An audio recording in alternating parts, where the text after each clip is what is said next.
السلام على سيد الأنبياء والمرسلين وعلى آله وأصحابه أجمعين. أما بعد فأعوذ بالله من الشيطان الرجيم. بسم الله الرحمن الرحيم. قال الله تبارك وتعالى: يا أيها الناس اتقوا ربكم الذي خلقكم من نفس واحدة وخلق منها زوجها وبث منهما رجالا كثيرا ونساء واتقوا الله الذي تساءلون به والأرحام إن الله كان عليكم رقيبا.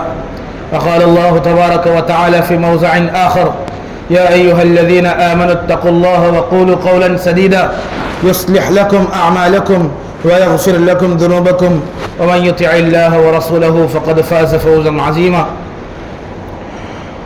وقال رسول الله صلى الله عليه وسلم: يا معشر الشباب من استطاع منكم الباءة فليتزوج فإنه أغض للبصر وأحسن للفرج ومن لم يستطع فعليه بالصوم فإنه له وجاء. وقال رسول الله صلى الله عليه وسلم: النكاح من سنتي. وأيضا قال: فمن رغب عن سنتي فليس مني. وقال رسول الله صلى الله عليه وسلم: الدنيا كلها متاع وخير متاع الدنيا المرأة الصالحة أو كما قال صلی اللہ تعالی علیہ وسلم. میرے بھائی دوستو بزرگو، اس وقت ہم جس اہم عنوان کو لے کر جمع ہوئے ہیں، معاشرت اور معاملات کا ایک اہم ترین عنوان ہے. یوں سمجھ لیجئے کہ دین کے جو 5 شعبے ہیں، ان 5 شعبوں میں معاملات اور معاشرت کے اندر سب سے اہم ترین اور معاشرت کا سب سے بڑا جو شعبہ ہے یعنی نکاح، اس عنوان پر میں اور آپ جمع ہوئے. سوال یہ ہوتا ہے کہ شرعی اعتبار سے، دین کے اعتبار سے، شریعت کے اندر نکاح کیسا ہونا چاہیے؟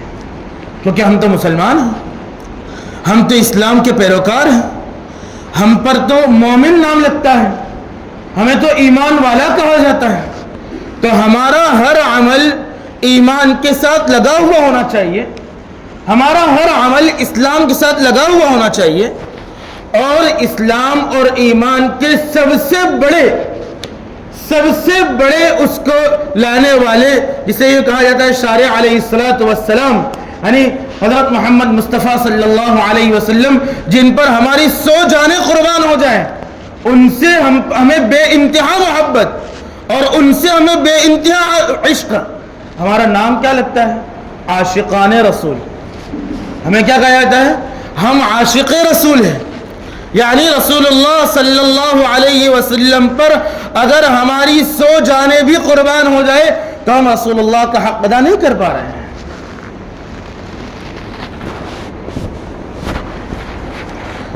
ہم ذرا دیکھیں کہ رسول اللہ صلی اللہ علیہ وسلم نے نکاح کے تعلق سے کیا باتیں کہی، نکاح کیسے کیا ہے.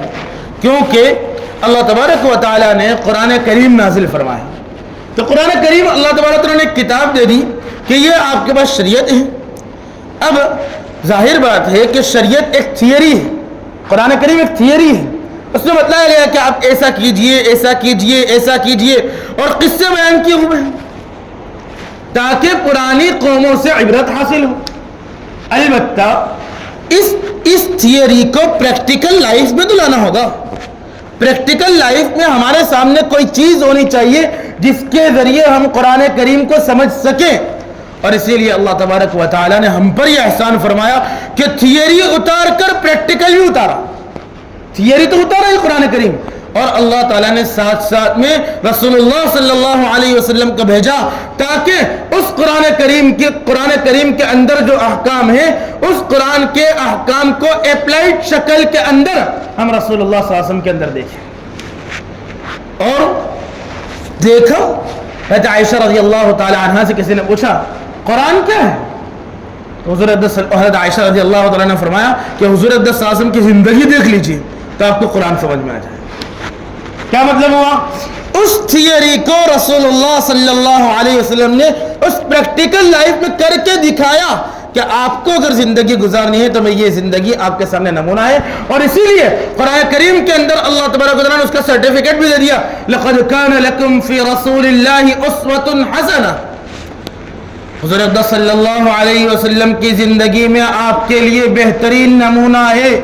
زندگی کا کوئی شعبہ اٹھا لیجئے, زندگی کا کوئی تصور اٹھا لیجئے, زندگی کی کوئی راہ اٹھا لیجئے, زندگی کی کوئی عمر اٹھا لیجئے, ایک عمر, ایک شعبہ, ایک طبقہ, کسی بھی پہلو کے اندر آپ اٹھا کر دیکھ لیجئے, حضور اقدس صلی اللہ علیہ وسلم کی تعلیم وہاں نہ ملتی ہو, ایسا نہیں ہے. کتنا ہم پر احسان کیا ہے اللہ نے, کتنا بڑا احسان کیا کہ رسول اللہ صلی اللہ علیہ وسلم کی تعلیمات ہمارے ہر شعبے میں مل رہی ہے. ایک انسان مزدور ہے تو مزدور یہ سوچے کہ کیا حضور اقدس صلی اللہ علیہ وسلم کی طرف سے مزدوری کے لیے کوئی نمونہ ملا ہے؟ جی ملا ہے. ایک مرتبہ جہاد کے اندر حضور اقدس صلی اللہ علیہ وسلم اور صحابہ کرام رضوان اللہ علیہ مجمعین جا رہے تھے, جنگ کے لیے تشریف لے جا رہے تھے. راستے میں ایک جگہ پر صحابہ کرام رضوان اللہ علیہ مجمعین اترے, پڑاؤ ڈالا, اور پڑاؤ ڈالنے کے بعد کچھ ضرورت آئی تو پیلو کا درخت تھا پاس میں, اس کو توڑنے لگے. جب وہ پیلو کا درخت توڑنے لگے تو حضور اقدس صلی اللہ علیہ وسلم نے ان توڑنے والے صحابہ کو بلایا اور بلا کر کہا کہ دیکھو اس میں سے کالا کالا توڑو, پیلے کلر کا مت توڑو. کہا یا رسول اللہ کیوں؟ کہا کہ کالے کلر کا جو ہوتا ہے وہ میٹھا ہوتا ہے. تو کہ اچھا یا رسول اللہ آپ کو کیسے پتا چلا؟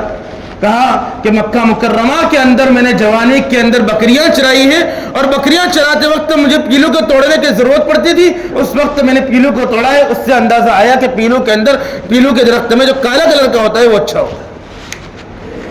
تو ایک انسان مزدور ہے تو اس کو مزدوری کے اندر بھی رسول اللہ صلی اللہ علیہ وسلم کا نمونہ مل گیا کہ بھائی رسول اللہ صلی اللہ علیہ وسلم نے مزدوری کیسے کی. ایک انسان تاجر ہے, پیشہ ور ہے, ایک انسان اپنا بزنس چلاتا ہے, تو آج کے بزنس مین کے لیے بھی حضور اقدس صلی اللہ علیہ وسلم کے لیے کی زندگی کے اندر نمونہ ہے. ایک صحابی آئے, ایک آدمی آئے, کافر تھے, آئے اور صحابہ کرام رضوان اللہ علیہ مجمعین بیٹھے ہوئے ہیں. تو ان صحابہ کے سامنے اس آدمی نے کہا یا رسول اللہ میں آپ پر ایمان لانا چاہتا ہوں. تو جب کوئی ایسا آدمی آتا تھا تو حضور اقدس صلی اللہ علیہ وسلم اس کو دیکھتے تھے, پھر تحقیق کرتے تھے کہ یہ کون ہے, اس لیے کہ سیاست چلتی تھی اور سیاست کے اندر دو طرف پہلو رہا کرتے تھے. ایک پہلو یہ تھا کہ دعوت کا پہلو, تو اس میں اسلام کو فروغ دینا ہے, اسلام کو ترقی دینا ہے, لیکن دوسری طرف سیاست تھی تو اس کی وجہ سے کسی کی جاسوسی نہ ہو رہی ہو, کسی کی طرف سے کوئی معاملہ نہ ہو رہا ہو, اس لیے حضور اقدس صلی اللہ علیہ وسلم چوکن نہ رہا کرتے تھے. اسی لیے 12 ربیع الاول آ رہی ہے اور عام طور پہ سیرت کا عنوان چلتا ہے. سیرت کے عنوان میں ہمارا عام طور پہ ایک مزاج کیا ہو گیا کہ ہم حضور صلی اللہ علیہ وسلم کی سیرت کو ایز اے قصہ, ایز اے اسٹوری دیکھتے ہیں کہ بھئی یہ اسٹوری ہے اور یہ قصہ ہے, اس طریقے سے دیکھ لیتے ہیں. ہم حضور اقدس صلی اللہ علیہ وسلم کے زندگی کے ان پہلوؤں کو نہیں دیکھتے جن پہلوؤں کو ہماری زندگی میں اپلائی کرنے کی ضرورت ہے. حضور اقدس صلی اللہ علیہ وسلم سیاسی اعتبار سے کیسے تھے, حضور اقدس صلی اللہ علیہ وسلم آئیڈیل ہونے کے اعتبار سے کیسے تھے. بھائی آج کل کے زمانے میں ہر انسان کیا کہتا ہے میرا کوئی آئیڈیل ہو, ہر انسان چاہتا ہے. بھائی جوانوں کے اندر یہ چلتا ہے کہ بھائی ہمارا آئیڈیل کون, سلمان خان, شاہ رخ خان, یہ چلتا ہے. تو ہر انسان اپنا آئیڈیل چاہتا ہے. میرے اور آپ کے آئیڈیل ہونے کے لیے رسول اللہ صلی اللہ علیہ وسلم کو باقاعدہ کس نے سرٹیفکیٹ دیا؟ اللہ تعالیٰ نے دیا. اللہ تعالیٰ نے ہم کو پیدا کیا, اللہ تعالیٰ نے ہم کو سرٹیفکیٹ دے دیا کہ اگر آپ کو آئیڈیل بنانا ہے تو رسول اللہ کو بناؤ. یہ جو سیرت, یہ جو ابھی وقت آ رہا ہے یعنی 12 ربیع الاول, تو اس وقت ہم کو ہماری زندگی کے اندر حضور اقدس صلی اللہ علیہ وسلم کے کس پہلو کو ہم کو آزمانا چاہیے, اس پر ہم کو توجہ دینی چاہیے. بہرحال اس وقت ہم یہ بات کر رہے ہیں کہ حضور اقدس صلی اللہ علیہ وسلم کے ہر چیز کے لیے نمونہ ہے. تو ایک تاجر اور بزنس مین کے لیے نمونہ کیسے ہیں؟ ایک آدمی آتا ہے, اس نے اگر کہا یا رسول اللہ میں آپ کے ہاتھ پر ایمان لانا چاہتا ہوں, تو حضور اقدس صلی اللہ علیہ وسلم اس کو دیکھ کر مسکرائے, تحقیق نہیں کی, ڈائریکٹ مسکرائے. صحابہ کرام رضوان اللہ علیہ مجمعین کو محسوس ہوا کہ ان کا حضور سے کا کانٹیکٹ ہے. تھوڑی دیر کے بعد صحابہ نے ایک سوالیہ انداز میں دیکھتے ہیں نا, کوئی کچھ کرتا ہے تو اپنے سوالیہ انداز میں دیکھتے ہیں, صحابہ نے سوالیہ انداز میں دیکھا تو اس آدمی نے سامنے سے یہ کہا کہ ھذا محمد, یہ محمد ہے اور ان کے ساتھ جوانی میں ہم نے شرکت پارٹنرشپ کی ہے, یہ ہمارے تجارت کے اندر شریک رہے ہیں, اور ہم نے ہمارے شریکوں کے اندر سب سے بہترین شریک ان کو پایا ہے, سب سے بہترین تاجر ان کو پایا ہے. تو ایک انسان اگر بزنس مین ہے تو اس کو بزنس مین اپنے بزنس کو چلانے کے لیے بھی رسول اللہ صلی اللہ علیہ وسلم بحیثیت آئیڈیل, بحیثیت نمونہ اس کو ملیں گے. ایک انسان غریب ہے تو حضور اقدس صلی اللہ علیہ وسلم اس کو بطور غریب بھی اس کو ملیں گے کہ حضور اقدس صلی اللہ علیہ وسلم کے گھر میں فاقہ بھی رہا ہے. ایک انسان غریب ہے تو اس کے حضور اقدس صلی اللہ علیہ وسلم نے اپنے کپڑوں کے اوپر پیوند لگایا ہے, تو حضور اقدس صلی اللہ علیہ وسلم کے کپڑوں پر پیوند لگا ہوا ہونا یہ بھی اس کو اس غریب انسان کو ملے گا. اور ایک انسان مالدار ہے تو حضور اقدس صلی اللہ علیہ وسلم کی مالداری بحیثیت نمونہ ملے گی. کیسے ملے گی؟ ایک مرتبہ حضور اقدس صلی اللہ علیہ وسلم جو شخصیت اکثر و بیشتر پیوند لگاتی تھی, ایک بات یہ ہے کہ فقر حضور اقدس صلی اللہ علیہ وسلم کا اختیاری تھا, اللہ تبارک و تعالیٰ کی طرف سے حضور اقدس صلی اللہ علیہ وسلم نے لے لیا تھا, ورنہ تو حضور اقدس صلی اللہ علیہ وسلم کو باقاعدہ یہ آفر ملی تھی کہ احد پہاڑ کو سونا بنا دے, لیکن حضور نے یہ آفر نہیں لی, فخر لیا تھا. تو حضور صلی اللہ علیہ وسلم کے پاس جہاں پر یہ حال ہے کہ فاقہ کشی ہے, جہاں پر یہ حال ہے کہ پیبند لگے ہوئے کپڑے پہنے ہوئے ہیں, وہیں پر حضور صلی اللہ علیہ وسلم کے متعلق خصائل نبوی صلی اللہ علیہ وسلم میں یہ بات لکھی ہوئی ہے کہ ایک مرتبہ حضور صلی اللہ علیہ وسلم کے پاس صحابہ آئے اور بڑے بڑے کسی بادشاہ کے لوگ آنے والے تھے. تو حضور صلی اللہ علیہ وسلم نے اس وقت جو جوڑا پہنا, جو کپڑا پہنا, وہ 10,000 درہم کا تھا, 10,000 درہم کا. اور پھر بین القوسین اس میں لکھا ہوا ہے کہ اس کی 27 اونٹ کے برابر اس کی قیمت تھی, 27 اونٹ کے برابر. آج کے زمانے کے اعتبار سے کم و بیش 4 لاکھ روپے, کم و بیش 4 لاکھ روپے کا جوڑا پہنا ہے. تو ایک انسان مالدار ہے تو اس کو مالداری میں بھی حضور اقدس صلی اللہ علیہ وسلم کا بحیثیت نمونہ ملیں گے. ایک انسان غریب ہے تو اس کو حضور اقدس صلی اللہ علیہ وسلم کو بحیثیت نمونہ غریبی میں بھی ملیں گے. تو حضور اقدس صلی اللہ علیہ وسلم ہر اعتبار سے اس کو نمونے کے طور پر ملیں گے. ایک انسان بڑا ہے اور لوگوں کے اندر اس کا ورچسو ہے, لوگوں کے اندر اس کا عزت ہے اور لوگ اپنے مسائل اس کے سامنے پیش کرتے ہیں, تو حضور اقدس صلی اللہ علیہ وسلم اس کو ملیں گے بحیثیت نمونہ. کہ ایک صحابی آئے, ایک عورت آئی اور ایک عورت نے آ کر حضور اقدس صلی اللہ علیہ وسلم کے سامنے شکایت کی کہ یا رسول اللہ, میں جب نماز پڑھنے کے لیے کھڑی ہوتی ہوں تو میرے شوہر میری نماز تڑوا دیتے ہیں, میں روزہ رکھتی ہوں, میرے شوہر آتے ہیں میرا روزہ توڑوا دیتے ہیں. یا رسول اللہ آپ میرے شوہر کو حکم فرمائیں. حضور اقدس صلی اللہ علیہ وسلم نے بلایا, صفوان ادھر آؤ. ان کے شوہر کا نام صفوان تھا. صفوان ادھر آؤ. صفوان رضی اللہ تعالیٰ عنہ کو سامنے بٹھایا اور کہا کیا معاملہ ہے, آپ اپنے بیوی کی نماز تڑوا دیتے ہیں, آپ اپنی بیوی کا روزہ تڑوا دیتے ہیں. تو کہا یا رسول اللہ میں جوان ہوں, یا رسول اللہ میں جوان ہوں اور یہ بڑی عابدہ ہے. اس کا حال یہ ہے کہ رات کی عشاء کے بعد کھڑی ہوتی ہے اور نماز کے اندر جب کھڑی ہو جاتی ہے تو پوری رات نماز پڑھتی رہتی ہے اور صبح کے وقت تک نماز پڑھتی ہے. میں عبادت میں جوان ہوں تو مجھے ضرورت ہوتی ہے, میرا جسم کچھ چاہتا ہے, اس لیے میں اس کی نماز توڑوا دیتا ہوں. کہا روزے کی توڑواتے ہو؟ کہا یا رسول اللہ اس کا یہ معمول ہے کہ پورے سال کے اندر 5 دن جس میں حرام ہے اس کے علاوہ پورے سال روزہ رکھتی ہے. میں جوان ہوں, مجھے بعض مرتبہ دین میں ضرورت پڑتی ہے اور یہ اس وقت موجود نہیں ہوتی ہے, اور میں نے شادی اس لیے کی ہے کہ میری ضرورت کے پورا کرے. حضور اقدس صلی اللہ علیہ وسلم نے فرمایا کہ جی عام طور پہ ہمارا حال اور عام طور پہ آج کے حکمرانوں کا حال کیا ہے, ایک طرف کی بات سنی اور دوسری طرف کی بات سنے بغیر فیصلہ ہو گیا. اب آج کے زمانے میں اگر کوئی آ کر ہم کو یوں کہے کہ نماز تڑوا دیتا ہے تو ہم کو کتنا غصہ ہے, ہم لوگ برداشت کریں. یار نماز تڑواتا ہے, روزہ تڑوا دیتا ہے. لیکن حضور اقدس صلی اللہ علیہ وسلم کا نمونہ کیا ملا؟ حضور اقدس صلی اللہ علیہ وسلم نے پہلے عورت کی بات سنی پھر فیصلہ نہیں کیا, بلکہ باقاعدہ حضور اقدس صلی اللہ علیہ وسلم نے شوہر کو بلوایا اور شوہر کی بات سنی, پھر درمیان میں اعتدال کے ساتھ فیصلہ کیا کہ آپ ہفتے میں 2 روزے رکھیں اور اس کے علاوہ حضور اقدس صلی اللہ علیہ وسلم نے فرمایا کہ آپ نمازوں کا اہتمام کریں, فرض نماز کا اہتمام کریں, نوافل کا اہتمام کریں, لیکن جب بھی ایسا محسوس ہو کہ آپ کے شوہر کو ضرورت ہو تو آپ اپنے شوہر کے لیے تیار ہو جائیں. تو یہ حضور اقدس صلی اللہ علیہ وسلم بحیثیت آئیڈیل ہے, بحیثیت نمونہ ہے. صحابہ کرام رضوان اللہ علیہ اجمعین کی زندگی بحیثیت نمونہ ہمارے پاس موجود ہے. ہمارے درمیان آج اختلافات بہت ہیں, ہمارے درمیان لڑائیاں بہت ہیں, لیکن ان لڑائیوں کے اندر حضور اقدس صلی اللہ علیہ وسلم کے صحابہ کیسے نمونہ کے طور پر مل رہے ہیں.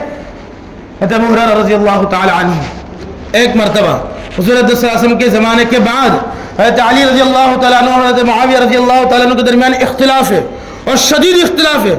اختلاف اس حد تک بڑھ چکا ہے کہ باقاعدہ 2 فوجیں سامنے آ چکی ہیں. پھر بھی ابو ہریرہ رضی اللہ تعالیٰ عنہ سے کسی نے پوچھا کہ معاویہ بہتر ہے یا علی بہتر ہے؟ معاویہ بہتر ہے یا علی بہتر ہے؟ تو فرمایا کہ معاویہ کے دسترخوان بہتر ہے اور علی کی سیاست بہتر ہے. فرمایا کہ دسترخوان معاویہ کا اچھا ہوتا ہے، اس لیے مجھے جب دسترخوان پر جانا ہوتا ہے تو معاویہ کے دسترخوان میں جاتا ہوں، اور جب سیاسی معاملہ رہتا ہے تو علی کی سیاست پر جاتا ہوں. دیکھیے یہ نمونہ ہے ہمارے لیے. حضرت معاویہ رضی اللہ تعالیٰ عنہ جب اختلاف تھا، معاویہ رضی اللہ تعالیٰ عنہ کے پاس ایران کے بادشاہ اس وقت، جیسے آج کے زمانے کے اندر سپر پاور طاقت اگر کوئی ہے تو امریکہ ہے، اس طریقے سے اس وقت اگر سپر پاور کوئی طاقت تھی تو دو بڑی طاقتیں تھی، ایک روم تھا اور ایک ایران تھا. قیصر اور کسریٰ یہ بڑی طاقتیں تھی اور سارے لوگ ان طاقتوں کے سامنے جھکتے تھے. جب ان کو پتا چلا، ایران کے بادشاہ کو پتا چلا کہ امیر معاویہ رضی اللہ تعالیٰ عنہ اور علی رضی اللہ تعالیٰ عنہ کے درمیان اختلاف ہے، تو اس ایران کے بادشاہ نے حضرت امیر معاویہ کو خط لکھا. اور کیا لکھا؟ اگر آپ چاہتے ہیں تو میں علی کے خلاف آپ کے لیے فوج بھیجتا ہوں، آپ علی سے جنگ کیجئے اور مجھے یقین ہے کہ اس فوج کے اندر آپ جیتیں گے. جانتے ہیں امیر معاویہ رضی اللہ عنہ نے کیا جواب دیا؟ کیا زبردست جواب دیا. آج ہمارے لیے ایک نمونہ ہے. ہم کو سونے کے پانی سے یہ جواب لکھنا چاہیے کہ ہم آپسی اختلافات میں کیسے پڑے ہوئے ہیں. کیا زبردست جواب دیا. اے ایرانی کتے، اگر تو فوج لے کر علی کے مقابلے کے اندر آئے گا تو میں اس وقت علی کے ساتھ رہوں گا اور تیرے ساتھ مقابلہ کروں گا. یہ لفظ کہا تھا، اے ایرانی کتے، اگر تو علی کے ساتھ مقابلہ کرنے کے لیے آئے گا تو اس وقت میں علی کے ساتھ رہ کر تیرا مقابلہ کروں گا. ہمارے آپسی اندرونی اختلافات کتنے بھی ہوں، لیکن اگر کوئی باہر والا آ جاتا ہے تو ہم ایسے یکجا ہو جائے کہ کسی کو تصور نہ ہو کہ ہمارے آپس کے اندر بھی کوئی بات ہے. بھائی گھر کے اندر کوئی اختلاف ہوتا ہے اور مہمان آتا ہے تو مہمان کے سامنے تھوڑی بھی ابھی یہ ظاہر کرتے ہیں کہ ہمارے اندر آپس میں کچھ ہے، کوئی چپکلیش. میرے بھائی دوستو بزرگوں، یہ صحابہ کی زندگی، یہ رسول اللہ کی زندگی ہمارے لیے ہر موڑ پر اور ہر وقت کے اندر نمونہ ہے. اس وقت ہم جس مجلس میں جمع ہوئے ہیں یہ مجلس نکاح ہے، اور اس نکاح کے اندر بھی رسول اللہ صلی اللہ علیہ وسلم کی زندگی کے اندر سے ہم کو نمونہ ملتا ہے کہ حضور صلی اللہ علیہ وسلم نے خود نکاح کیے. حضور صلی اللہ علیہ وسلم 11 بیویوں کے شوہر ہے. حضور صلی اللہ علیہ وسلم اپنے نواسوں کے نانا ہے. حضور صلی اللہ علیہ وسلم اپنے بیٹیوں کے باپ ہیں. حضور صلی اللہ علیہ وسلم اپنے باپ کے بیٹے ہیں. ہر اعتبار سے حضور صلی اللہ علیہ وسلم نے معاشرت کے اندر نکاح کر کر کے دکھلایا، اپنے بیٹیوں کا نکاح کر کر کے دکھلایا کہ نکاح کیسا ہوا کرتا ہے. اب اس موڑ پر آتے ہیں کہ نکاح حضور صلی اللہ علیہ وسلم نے کیسا کر کے دکھلایا. میرے بھائی دوستو بزرگوں، اس سے پہلے ہمیں ایک عادت اللہ سمجھتے ہیں. اللہ تعالیٰ کی ایک سنت ہے، اللہ تعالیٰ کی ایک عادت ہے، اور وہ عادت یہ ہے کہ جو چیز جتنی زیادہ ضرورت کی ہوتی ہے، جو چیز جتنی زیادہ ضرورت کی ہوتی ہے وہ چیز اللہ تعالیٰ اتنی عام کر دیتے ہیں. سانس ضرورت کی چیز ہے، اللہ تعالیٰ نے سانس کی قیمت متعین نہیں کی، عام رکھی. اگر سانس کی قیمت متعین ہوتی تو لاک ڈاؤن میں دیکھ لیا ہم نے، سانس کی قیمت متعین ہوئی تھی تھوڑے ٹائم کے لیے تو کیسی پریشانی ہوئی تھی، اور بھی کچھ لوگوں کے لیے تو کیسی تکلیفیں آئی تھی، اور کچھ لوگوں اس وقت کیسا احساس ہو گیا تھا کہ ہاں رسول اللہ کا شہر سانس بھیجا کرتا ہے، رسول اللہ کا شہر آکسیجن بھیجا کرتا ہے. اور اس وقت کیسے کیسے قصیدہ آیا کرتے تھے، اور کیسے کیسے لوگ جو ہمیشہ رسول اللہ کا نام لے کر گستاخی کیا کرتے ہیں، لیکن اس وقت سیدھے سیدھے وہ مائک آنگلے کی طرح بن گئے تھے کہ ہاں وہاں سے آکسیجن آتا ہے. تو یہ اس وقت معمولی سی اللہ تبارک و تعالیٰ نے گویا کہ یہ سمجھے کہ تھوڑی سی چابی دبائی تھی، تو ہم کو احساس ہو گیا تھا کہ سانس کی قدر کیسی. یہ سانس اللہ کی طرف سے ایک ایسی نعمت ہے جو عام ہے، جس میں کوئی کسی کے لیے کوئی قیمت نہیں ہے. ہر انسان اس کو استعمال کرتا ہے اور ہر انسان اس کو نکالتا ہے اور ہر انسان شامل کرتا ہے، داخل کرتا ہے. شیخ سعدی رحمۃ اللہ علیہ نے فرمایا ہے کہ سانس ایک ایسی نعمت ہے کہ یہ اندر داخل ہوتی ہے تو ممد راحت ہے کہ انسان کی زندگی بڑھ جاتی ہے. اگر سانس اندر داخل نہ ہو تو کیا ہوتا ہے؟ اٹیک شروع ہو جاتا ہے. تو سانس اندر آتی ہے تو انسان کی زندگی بڑھ جاتی ہے. سانس اندر جانے کے بعد نکلے نہیں، اندر کے اندر رہ جائے، پھنس جائے. شیخ سعدی رحمۃ اللہ نے فرمایا کہ سانس نکلنا یہ مفرح جان ہے کہ انسان کی جان کے لیے خوشی بخشتی ہے. اگر سانس اندر نہ نکلے اور اندر سے پھنس جائے تو انسان اس وقت اپنی جان دے بیٹھتا ہے. تو یہ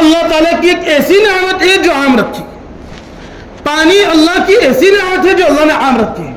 تو جو چیز جتنی زیادہ ضرورت والی ہوتی ہے اس کو اللہ عام رکھتے ہیں. کیوں عام رکھتے ہیں؟ تاکہ انسان آسانی سے اس کو حاصل کرے. میرے بھائی دوستو بزرگوں، اللہ تعالیٰ نے ہم کو، ہمارے لیے، میرے اور آپ کے لیے نکاح نامی جو ایک اہم ترین چیز عطا فرمائی، اس کے اندر صرف 2 فرض رکھے، 2 واجب رکھے اور انسان کے لیے بالکل عام کر دیا کہ انسان ان 2 واجب پر عمل کرے اور انسان نکاح کر لے. کیونکہ نکاح ایک ضرورت ہے. نکاح ایک ضرورت ہے. آج کے زمانے میں نکاح جو ضرورت تھی اس کو دوسرا پہلو دے دیا، نکاح کم کر دیے اور گناہ کا رواج زیادہ ہو گیا.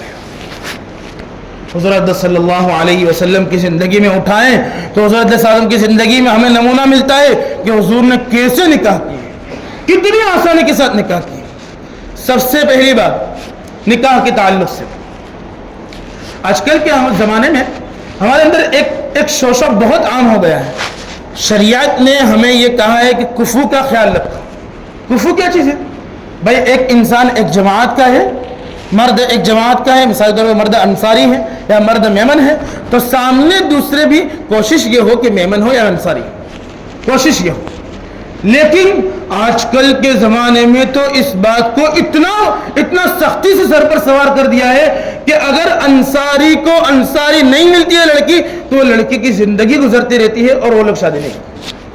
میمن کا میمن نہیں ملتی ہے تو عمریں گزر جاتی ہے لیکن شادی نہیں کرتے.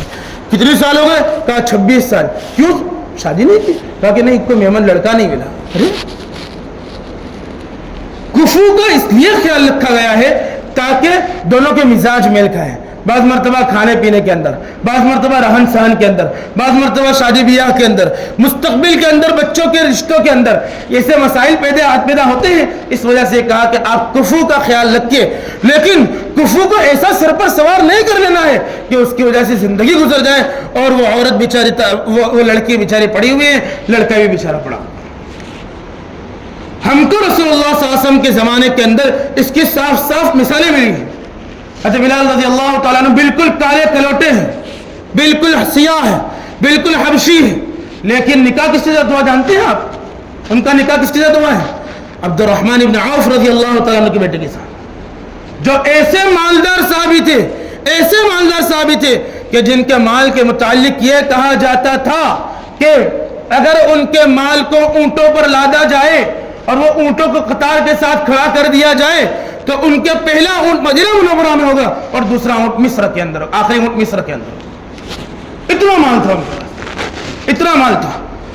آج پاکستان کے اندر کسی عالم نے بہت زبردست طریقے سے ان کے مال کی قیمت نکالی ہے اور پھر آج کے زمانے کی قیمت نکالی ہے. تو انہوں نے یہ ثابت کیا ہے کہ اگر عبد الرحمن ابن عوف کے جتنا مال اگر آج کسی کے پاس ہو تو وہ پوری دنیا کا تھرڈ نمبر کا، تیسرے نمبر کا مالدار ہو. اتنے مالدار صحابی. لیکن نکاح کس کے ساتھ؟ اپنی بیٹی کا نکاح کس کے ساتھ کیا؟ آزاد کردہ غلام، حبشی، کالے ہیں لیکن مؤذن رسول صلی اللہ علیہ وسلم ہے، تو اپنی بیٹی کا نکاح ان کے ساتھ کیا. بتائیے کفو کا خیال نہیں رکھا؟ کفو کا خیال نہیں رکھا. ابوبکر صدیق رضی اللہ تعالی عنہ کی بہن بیوہ ہوئی. بیوہ ہو جانے کے بعد اب شادی کا وقت آیا، نکاح کے لیے لوگوں کے سامنے سے رشتہ آئے. حضرت ابوبکر صدیق رضی اللہ تعالیٰ عنہ جو حضرت صلی اللہ علیہ وسلم کے ساتھ ہمیشہ رہنے والے یار غار ہیں، لیکن اپنے یار غار ہونے کے باوجود لوگ حضرت ابوبکر کی معیت کو، حضرت ابوبکر کی قربت کو اپنے لیے باعث فخر سمجھتے تھے. لیکن انہوں نے اپنی بہن کا نکاح کس کے ساتھ کیا؟ ایک آزاد کردہ غلام کے ساتھ کیا، اپنے آزاد کردہ غلام کے ساتھ کیا. حضرت حسین رضی اللہ تعالیٰ عنہ کی شہادت ہو گئی. ان کی اہلیہ ایک ایرانی شہزادی تھی. اس ایرانی شہزادی کا ان کے بیٹے امام زین العابدین رحمۃ اللہ علیہ نے جب نکاح کا وقت آیا تو اپنے ہی غلام کو آزاد کیا اور اس آزاد کردہ غلام کا نکاح کر دیا. میرے بھائی دوستو بزرگوں، کیا ان کے اندر کفو نہیں تھا؟ کیا وہ یہ نہیں دیکھتے تھے کہ ایک دوسرے کا خیال رکھا جائے، ایک دوسرے کا مزاج؟ میرے بھائیوں، ہم کو جو کہا گیا ہے کہ اگر عورت سے نکاح ہوتا ہے تو وہ 4 وجوہات سے نکاح ہوتا ہے. اس کے حسب کو دیکھتے ہوئے، اس کے نسب کو دیکھتے ہوئے. حسب کیسا ہے، نسب کیسا ہے، جمال کیسا ہے، خوبصورتی کیسی ہے، اور چوتھی چیز دین کیسا ہے. اور پھر حضرت صلی اللہ علیہ وسلم نے فرمایا کہ یہ 4 آپ کے سامنے آپشن ہے، لیکن میں آپ کو کہتا ہوں فَاظْفَرْ بِذَاتِ الدِّينِ تَرِبَتْ يَدَاكَ. اگر آپ کوئی آپشن اپنائے تو دین کا آپشن اپنائیں، اس لیے کہ دین کا آپشن اپنائیں گے تو یہ عورت دیندار رہے گی.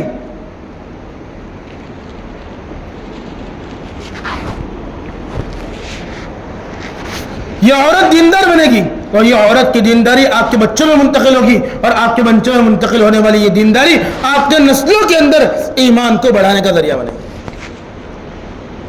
وہ شالم لینے کے لیے گئے تھے،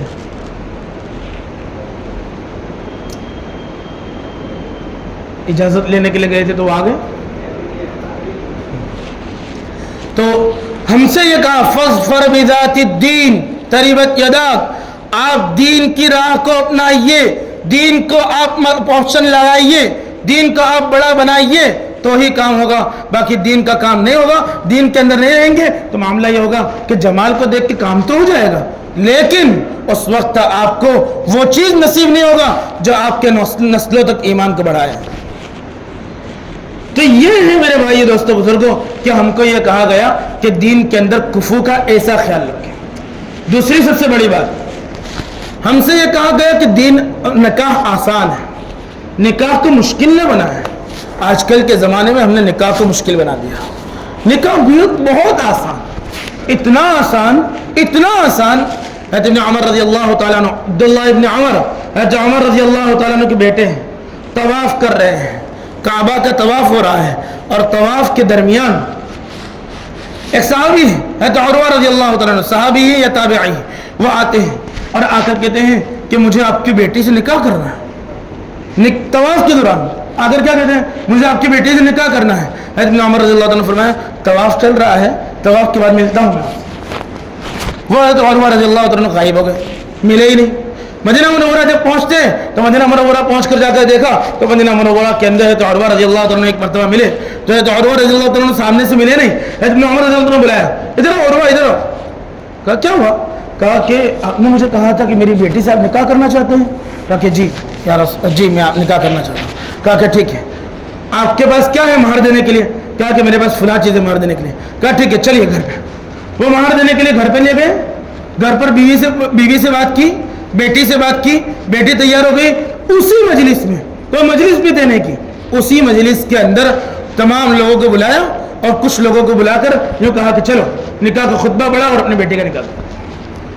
کتنا آسان ہے. آج کل ہم نے نکاح کو کتنا مشکل بنا دیا ہے، اندازہ لگایا ہے کتنا مشکل بنا دیا ہے. کتنے مہینوں پہلے سے تیاری اور پھر سارے مسائل. پھر مزید ایک بات کہ لوگوں کے اندر ایک بات چل پڑی ہے کہ نکاح پڑھانے والے مولوی صاحب تو فلاں ہوں گے، وہ فلاں مولوی صاحب آئیں گے تو نکاح ہوگا، واقعہ ہم نکاح نہیں پڑھیں گے. عبد الرحمن ابن عوف رضی اللہ تعالیٰ عنہ ایک بڑے صحابی، اور بڑے صحابی ہونے کی وجہ سے اتنے بڑے صحابی کہ حضور صلی اللہ علیہ وسلم کے پاس کوئی کام پیش آتا تھا تو وہ ان سے کہا کرتے تھے. اتنے بڑے صحابی ہیں. لیکن ایک مرتبہ ظہر کی نماز میں تشریف لائے. ظہر کی نماز میں جب پہنچتے ہیں تو ان کے کپڑوں کے اوپر رنگ لگا ہوا ہے، کپڑوں کے اوپر دھبے لگے ہوئے ہیں. تو حضرت صلی اللہ علیہ وسلم نے فرمایا عبد الرحمن ایش ھذا، یہ کیا چیز ہے؟ تو عبد الرحمن بن عوف رضی اللہ عنہ نے کہا کہ یا رسول اللہ کل نکاح کیا ہے. اب دیکھیے اس بات سے پھر بعد میں جو بات ہوئی وہ کوئی حضور صلی اللہ علیہ وسلم ناراضگی کا اظہار کیا ہو ایسا کوئی بات نہیں. حضور صلی اللہ علیہ وسلم نے خوشی کا اظہار کیا، مبارکبادی کی دعائیں دی. ایک بزرگ ہیں حبیب رحمۃ اللہ علیہ، ابھی ان کی ملاقات مدینہ منورہ جب گئے تو مدینہ منورہ کے اندر ایک آدمی تھا جس کا نام حاکم تھا. اس آدمی سے ملاقات ہوئی اور وہ آدمی جو تھا وہ پرانے نقشوں کا ماہر تھا. وہ نقشوں کا ایسا ماہر تھا کہ اس کو حکومت نے وہاں کے نقشوں کی مالکیت دے دی تھی، ملکیت دے دی تھی، تو وہ باقاعدہ نقشوں کا مالک بن چکا تھا. اس نے یہ کہا کہ میں گارنٹی کے ساتھ کہتا ہوں، میں دعوے کے ساتھ کہتا ہوں کہ حضور صلی اللہ علیہ وسلم کے زمانے میں جو مدینہ تھا وہ مدینہ منورہ آج جو مسجد نبوی ہے صرف اتنا تھا، اس سے بڑا مدینہ نہیں تھا. آج مسجد نبوی جو لوگ جا کر آئے ہوئے ہیں وہ دیکھیں گے کہ مسجد نبوی کتنی بڑی ہے، صرف اتنا مدینہ منورہ تھا. اس کے باہر مدینہ منورہ نہیں تھا، اس کے باہر دیہات شروع ہو جاتے تھے. اتنا ہی صرف مدینہ منورہ تھا. اب بتائیے اتنے کم لوگوں کے اندر کسی کو بلانا مشکل ہوتا ہے؟ آرام سے ایک اعلان کرے تو جمع ہو جائے. لیکن اتنے کے اندر بھی عبد الرحمن ابن عوف رضی اللہ عنہ جیسے صحابی نے نہیں بلایا اور عبد الرحمن ابن عوف رضی اللہ عنہ نے کسی اور سے نکاح پڑھوا لیا اور زندگی گزر رہی ہے. تو میرے بھائی دوستو بزرگوں، نکاح آسان چیز ہے، ہم نے نکاح کو مشکل بنا دیا، ہم نے نکاح کو پریشان کنا بنا دیا. نکاح آسان چیز ہے اور سب سے بنیادی چیز جو اس وقت ہماری ضرورت ہے وہ یہ کہ ہم نیکی اور دینداری کو دیکھیں. نیکی اور دینداری ہمیں آگے بڑھ کر کتنا آگے بڑھائے گی اس کا ہمیں اندازہ نہیں ہے. ایک آخری واقعہ ہے کہ اپنی بات ختم کروں. صومال ایک ملک ہے جسے صومالیہ کہا جاتا ہے. اس ملک کے اندر کچھ وقت پہلے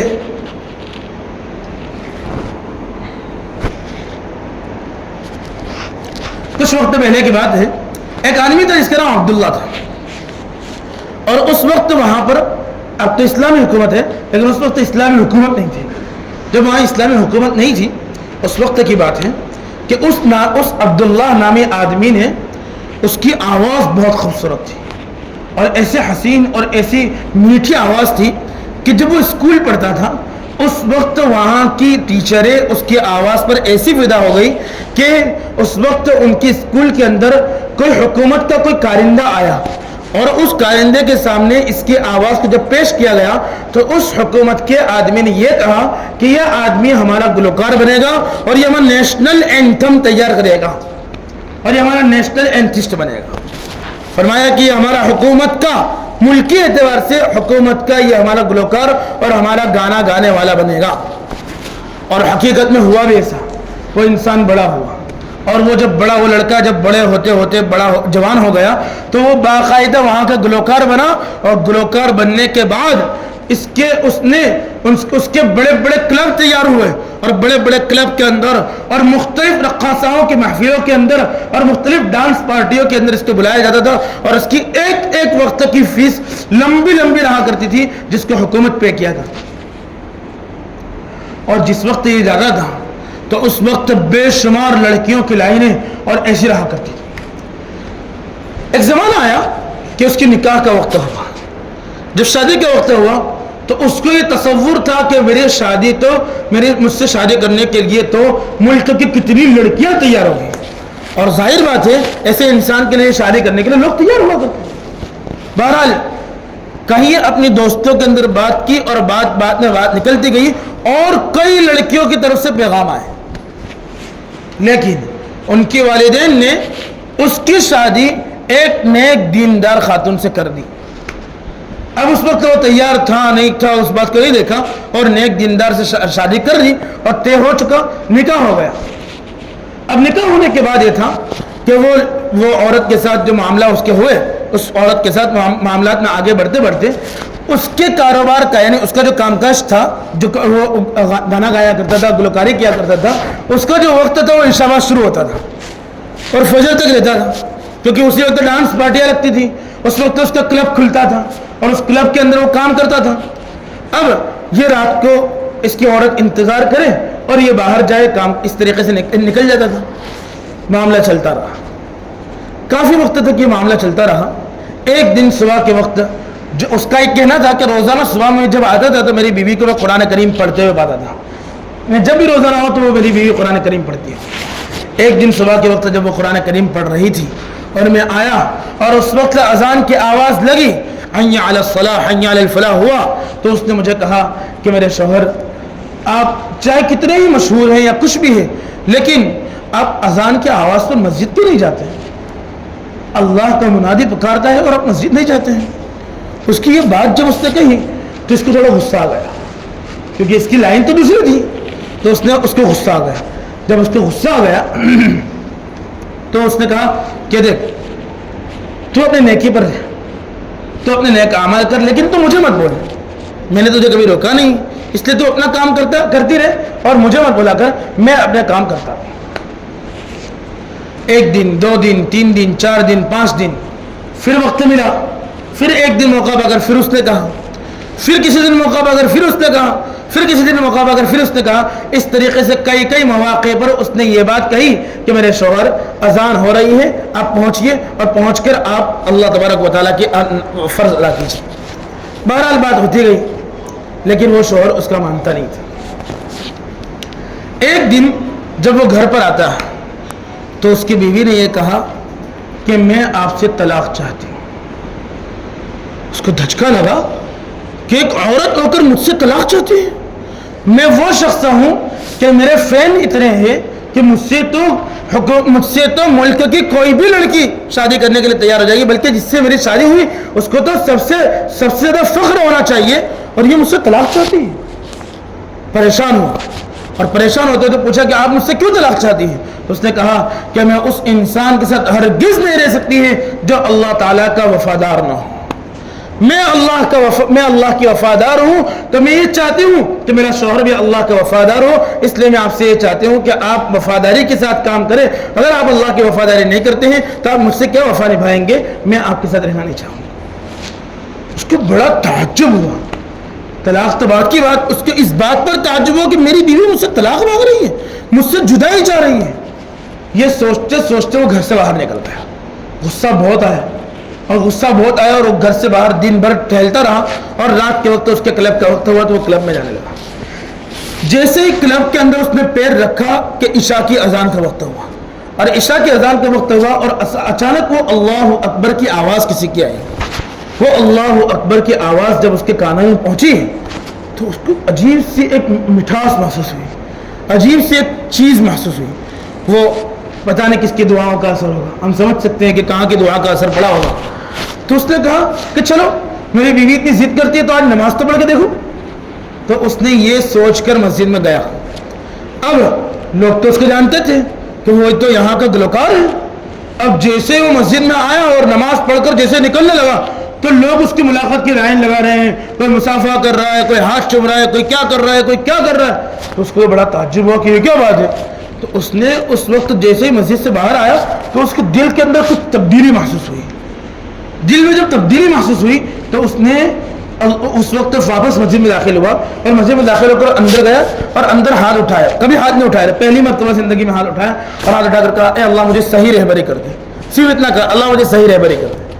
یہ کہہ کر جیسے ہی باہر آیا تو اس کا ارادہ کلب کی طرف جانے کا ہوا نہیں, اور وہ اپنی گاڑی کے اندر بیٹھا اور سیدھا روانہ ہوا اپنے گھر کی طرف.